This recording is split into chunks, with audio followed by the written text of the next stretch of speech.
Most people don't run out of time, they waste it. And not in big dramatic ways, but in the little yeses to things that don't matter. Simplicity isn't lack, it's clarity. And when you finally choose what to carry, life stops feeling so heavy. See, simplicity, it's not only ideal, but it's required, imperative. It is oxygen to the beating heart that is your life. Without simplicity, we are blind. And when we're blind, we lose our grasp on that precious intentionality. And before we dive in, I want to start with the story of the Mexican fisherman. The reason being is because in its most basic form, it shines a spotlight on the power of intentionality, of identifying what matters, pointing that compass, and then removing everything else. It exemplifies a life of freedom.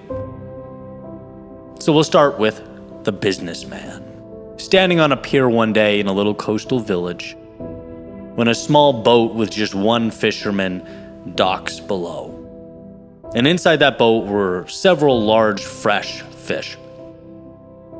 The businessman sees this and he walks down. He compliments the fisherman on the quality of his fish and asks, "Hey, how long did that take you to catch those?"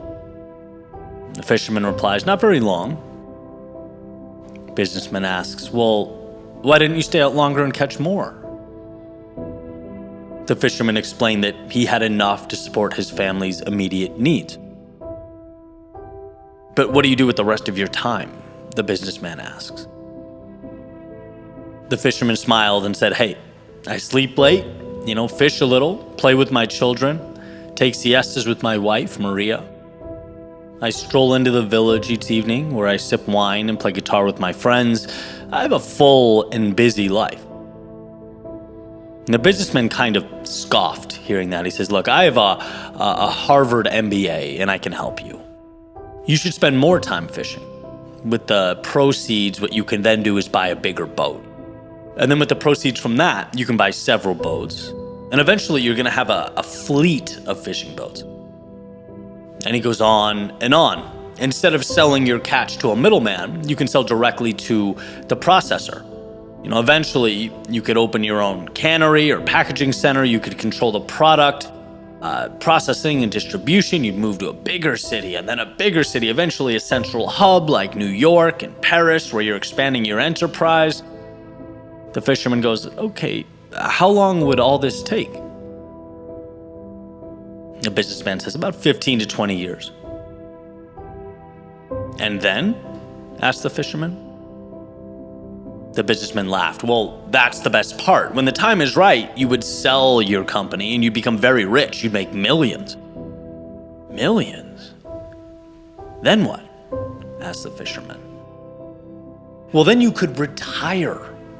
You could move to a small coastal village where you would sleep late, fish a little, play with your kids, take siestas with your wife, spend your evenings drinking wine and playing guitar with your friends." The fisherman, still smiling, looked up and said, "Well, isn't that exactly what I'm doing already?" Now, the beauty of this story is that it's not hard to understand, right? We make our lives unnecessarily complex, forgetting or losing sight of what truly matters. The idea is not to let life slip by running a rat race that's, you're indifferent to, or playing someone else's game, overlooking the beauty and power of the present day, the moment. But that is impossible without having clarity, living with intentionality. When we understand what we want, we can then remove the things that we don't. It's that simple. If the fisherman in this story, this is a thought experiment, if the game of wealth generation was everything to him, if he loved it, if it lit him up and inspired him, then we have a very different story on our hands.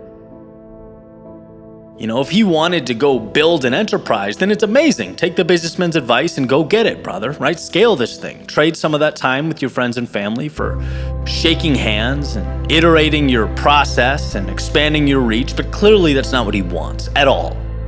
That beautiful life that the businessman describes as obtainable later can be obtained now, if you're clear and intentional. So, the fun part. How can we be more intentional? How can we make things more exciting, invigorating, beautiful, and clear?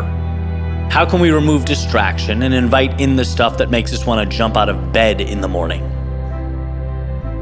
Well, we decide on our North Star and let go of the rest. We delve into purpose and say goodbye to the pointless routine and obligation, all of it. Swing by swing, we take our axe to the tree of unnecessary distraction and complexity. So here are some things we can and should let go of in order to obtain simplicity and intentionality in our lives, so that we, like the fishermen, can live lives conducive to what matters most. First, let's let go of the expectations of others. And I'm sure you immediately know what I mean. That idea you have in your head of what the world thinks you should be. Doing things because you think you're supposed to. So-and-so told me this is what success looks like. This will mean I'm important or valuable or interesting. Emerson said, in a world that is constantly trying to make you someone else, to be yourself is the greatest accomplishment. It's hard to stay the course, to trust your vision, to march to the beat of your own drum. That will always be true. But it becomes real, it becomes doable when you release the external pressure. What the world thinks is not your problem. Trust your ability to add value your way, to bring your own story to life. They don't understand, but again, them understanding is not your responsibility. And also, as sort of a subtle irony, they will understand someday.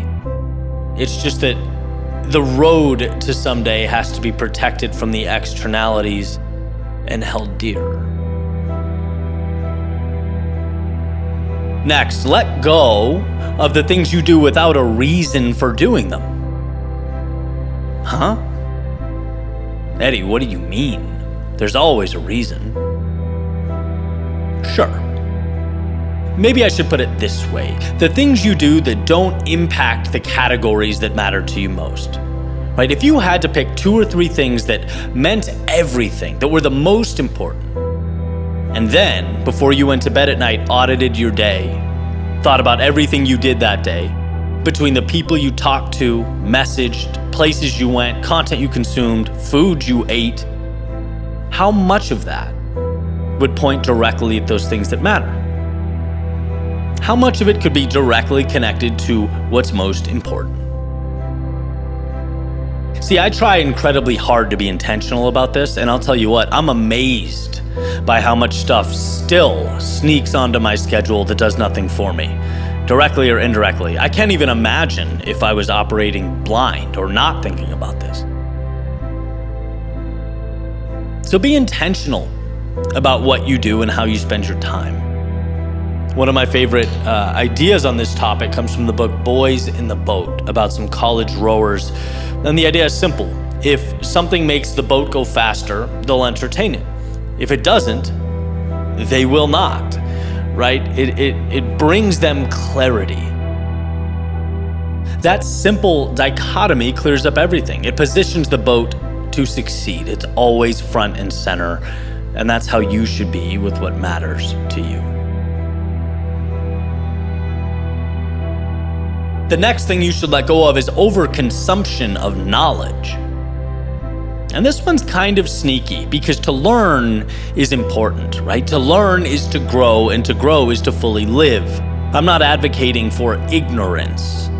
I'm not suggesting don't read, don't learn, don't consume. There's nuance here. So follow me for a second. What I am suggesting is that we often allow overconsumption to take the place of action and learning through doing. I'm suggesting that the best way to change things, to make progress, to bend reality, is to step out into the world without the answers. It's to go. As I once heard Joe Polish say, you can't hire someone to do your push-ups for you. Sometimes there is no mentor, no book, no lesson that can give you as much value as life itself, as mistakes, as trial and error, attacking life. Just like water is critical to sustain life while simultaneously possessing the ability to drown you and end yours, a book, a YouTube video, a podcast can plant seeds in your head to grow towards a life of infinite possibility, but they can also become the steel cage that keeps you in one place, looking out at folks less educated, less prepared, and less equipped, building the world around you because they had the courage to attack it. And lastly, leave behind the illusion of fun, the excess partying to fill a void. You know, when I was a kid, angry in my kitchen that I couldn't go down the street and play with my friends at Kyle's house because of a family dinner, I was told, Eddie, right now you have a fear of missing out, but fun will always be there. If you want fun, there will never be trouble finding it or going back to it. Right? The people in the kitchen right now, you'll see as time goes by, they are what matters. And obviously I'm paraphrasing, but I never forgot the message. And it's been true. If I ever wanted to have a beer or watch a game, there is a 100% chance that I'd be able to figure that out, right? It's not challenging. But saying no to the partying and the beer and the girls and the distraction, try that. It's a lot harder, but simultaneously necessary to do anything significant in your life. If you can let go of the useless distraction when it's time to build, time to walk towards what matters most to you, you will experience freedom like you cannot believe. And so, what happens when you push all these things aside? When you strip life down to its simplest form, to its essentials? Well, you find yourself lighter. You find yourself able to climb that staircase with a little more ease, a little more pace. As you elevate, you become more free, more powerful. The sunset will be just a little more significant because it will feel like your sunset, as if God placed before you a little sign, a little piece of reassurance. It's the universe saying, hey, I know. There were so many off-ramps available to you. So many detours you could have taken. Plan B, C, D, and E. Yet here you are. You stayed true to yourself. You stayed committed. You didn't have to, but you did. And you should be proud of that. You should be proud of yourself because I sure am proud of you. In a world constantly trying to make you someone else, you didn't just stay yourself. You used your reflection. You used your power. You used your authenticity to set your soul and the souls of those around you ablaze.